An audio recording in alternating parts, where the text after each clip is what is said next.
Mr. Deputy Speaker, sir, I rise in support of the motion, but I must say I'm rather confused by some of the statements that have been made by members of the opposition. And the answers that they've given for some of the clarifications that have been sought haven't actually provided any degree of clarity. Firstly, I'd like to address the issue of the NCMP. Mr. Dennis Tan brought up. The NCMP does have a mandate. There were people who voted for the non-constituency member of parliament. The NCMP can serve in a town council. They're not required to, unlike an elected member of parliament, but all kinds of people can serve in a town council and can be appointed by members of parliament, including the non-constituency members of parliament from the same party. The opportunity is there. And in service, that is how we define ourselves for all the people that we serve. We don't serve just the voters who elected us. We serve all our constituents. And the same is true for an elected president. Yes, the process of an election can be divisive. It can be contestable. It should be contestable. But afterwards, we choose to come together. This is a principle that's not unique to Singapore. It happens in many, many systems around the world, and people expect that after the election, there is a reconciliation. And part of that reconciliation is a recognition from the people that the person occupying that office serves everybody, and a recognition from the person elected that his or her duty is to serve everybody, regardless of their electoral choices in the first instance. Elections are difficult. They are potentially divisive. The details are vital to get right. But I'm glad that the Workers' Party, the opposition, have repeatedly enumerated their support for the electoral process. Again and again, we hear about the elections for a Senate, for senators. You know, this is an issue perhaps of labeling. They say they don't support the presidency, but yet they have taken the custodial powers of the president and devolved it to 8 senators. Realistically, these are now 8 presidents. These are the same custodial powers that were vested in the president have now been divided across 8 senators. So they're taking one elected president and are now saying that we need to have 8 elected senators, or I'm going to call them 8 elected presidential senators. We can make up the names. And this is confusing. They fundamentally believe that the custodial powers should go with an electoral process. We believe that is so. And yet they believe that having those custodial powers divided over 8 people is somehow better than having it in one person. And the only reason that they have given is this wisdom of a crowd, I believe was the phrase that was used, the collective wisdom, that somehow automatically the collective wisdom is better. This is not a small change. It's an extraordinarily radical proposal. It's a major overhaul of our entire presidential system and possibly our political system. And yet, they are accusing the PAP government of rushing this through, when, in fact, this has been debated and discussed in public and in this House repeatedly from our side of the House.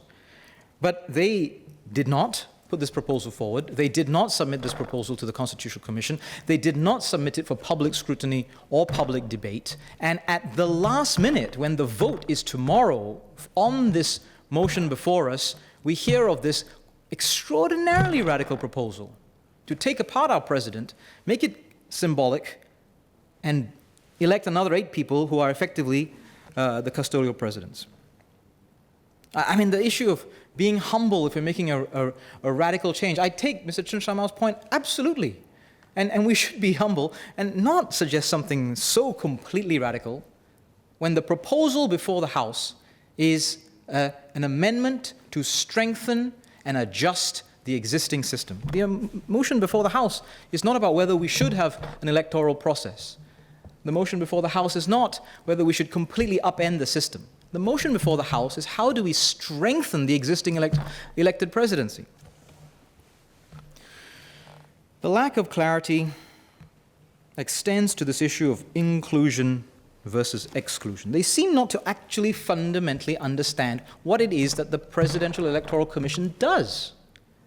And repeatedly, the issue of the financial criteria, the number of people who are available, the types of businesses that are available are brought up. And the assumption is that if you do not meet those criteria, you are excluded from being a candidate for president. That is not the case. It is an inclusive process. If you meet those criteria, the commission is required to then pass you through. There is still a deliberative track where candidates who do not automatically qualify can put themselves forward, and a case has to be made for why those candidates should be allowed to stand. In contrast, what they propose as a senatorial electoral commission is an exclusive criteria, because there is a hard stop at the 16th man or woman who will stand.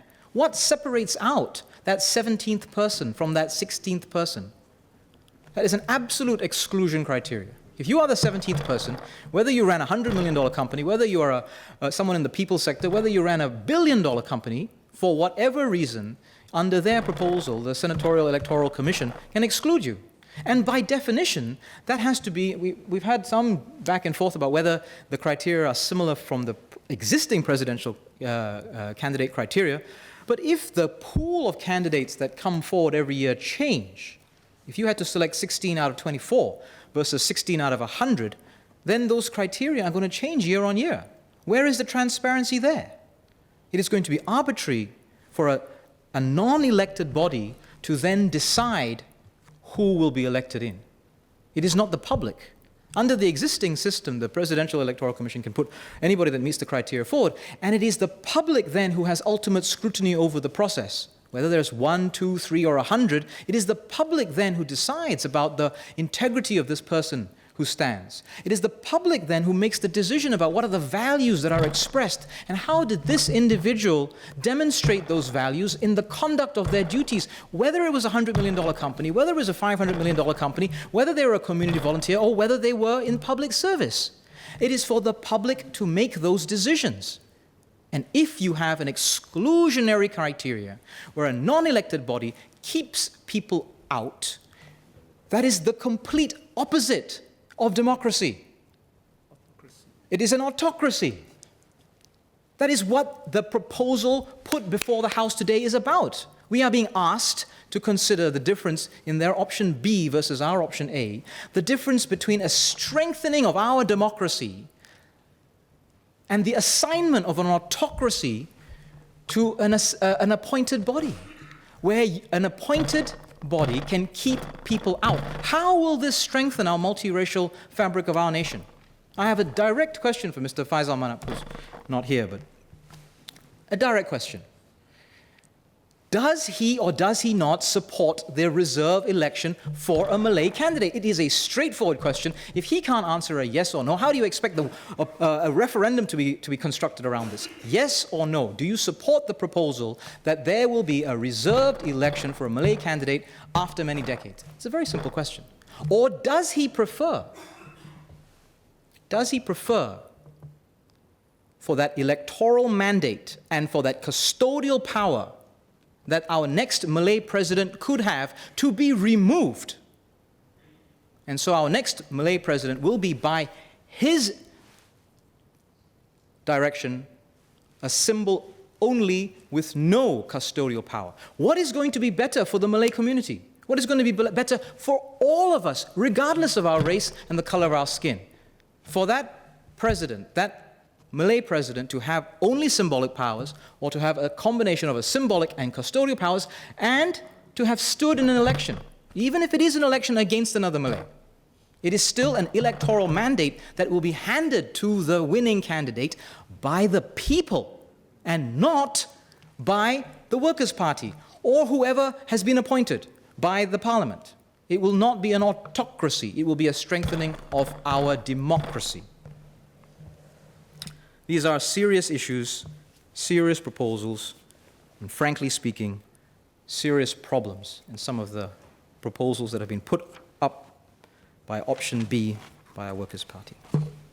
There are a number of inconsistencies. Do you support more electoral processes, or do you support less electoral processes? Do you want the Malay president to have custodial powers or only have a symbolic election? Do you want the power to rest in the people ultimately, or do you want an appointed body? The misunderstandings about what the CPA does has been brought up again and again. The implication that the Council of Presidential Advisors can step forward and block Parliament, when it is for Parliament to put matters up to the President in the first place. Parliament becomes the initiator of the process, and the President does not. And the Council of Presidential Advisors, as proposed, only advises the President. And the decision-making, whether it's for, whether there's one extra casting vote, is only about the bar that is then set for Parliament. And ultimately, Parliament then has to make a legislative decision. These are falsehoods or misunderstandings or implications, but they are not true. The proposals need to be studied properly. Mr. Deputy Speaker, I've alluded and highlighted a number of inconsistencies and problems with the positions and statements of the opposition. What could possibly be the cause, the driving force that led them in this direction? It could be suggested that there's a lack of understanding, incompetence. I don't believe so. I absolutely do not believe so. They have a bench with lawyers, economists, academics, people who have served in our uniformed services, people who have served in our academic institutions, people who have served running organizations and run town councils. It could be malice, but I do not believe so. These are not malicious people. People do not step forward and give of their time to serve in politics and be with an intention to be malicious. It is a hard, difficult choice to make in your life, and you do it for good reasons. Why then? Why then? Frankly speaking, it is merely the product of the adversarial nature of the Westminster system that we have inherited and that we have here today. It is the product of electoral politics. It is the natural outcome of contestable politics. They are doing what they need to do to attack and take issue with the government and, if possible, take down our proposals.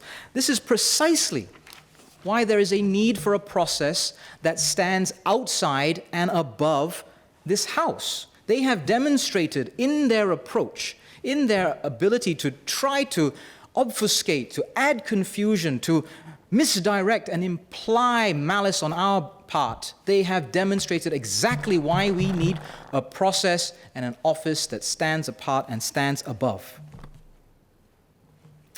For the opposition to do otherwise, to not oppose, to not attack, to not question, frankly speaking, would be difficult. It would be especially difficult from an electoral viewpoint, because any difficult parliamentary issue can potentially risk votes.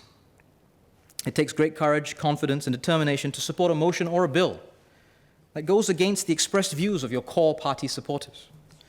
It takes courage and vision to put the interests of the nation first. It takes courage to identify and go against any facet of human nature. And it's difficult to change your mind once you've stated your position, especially if you've stated your position publicly, once you've had a firm stance and you've engaged in battle, whether in word, in print, how to change your mind. But this House, this chamber, and its predecessor has repeatedly seen examples of such courage, such confidence, such determination and vision. We've had a clear demonstration in recent times of how a government and a political party can change its views, change its position, change its policies in response to the needs and aspirations of the country and our people. In the short time since I was elected in 2011, I've seen several examples: Pioneer Generation Package, MediShield Life, compulsory education for special needs kids, maternity leave, changes to provisions for single mothers, many others. Each one of those welcomed with applause in the House, welcomed with cheers outside. Because there's a recognition that our policies and our positions need to adapt to best serve our country and our people. Just as our own views can change, our own personal views can change. As was alluded to, perhaps Professor Daniel Goh's views have changed. Perhaps the Workers' Party's views have changed. Just as my own view on the mechanism for the minority representation in the elected presidency has changed since the proposal was first published. The need for any kind of safeguard in our electoral process, in our political process, it reminds us of the less than perfect human nature that we have to deal with. As PM mentioned in his quote of James Madison about angels, the need for safeguards reminds us how imperfect we are. We wish that it was not so. We wish that it was a much nicer world where we would not need such a mechanism. But we have to deal with the reality around us. We have to decide if we're going to hold a position as a marker of an ideal for the future, or deal with the reality here and now. Deal with what our people face and the issues that we have to help them with. And so in the issue of the 5-term hiatus and the reserve election, I've changed my own mind since I first heard about it. And I fully support the motion for all the various reasons that have been described by the members of this House.